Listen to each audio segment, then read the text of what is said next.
పట్టుదలతో చేస్తే సమరం తప్పకుండా నీదే, విజయం కష్టపడితే రాదా ఫలితం పదరా సోదరా.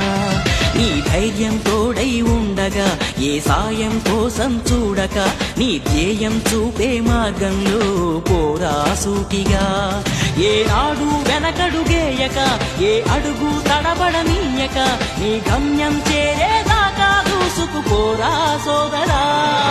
పట్టుదలతో చేస్తే సమరం తప్పకుండా నీదే, విజయం కష్టపడితే రాదా ఫలితం పదరా సోదరా.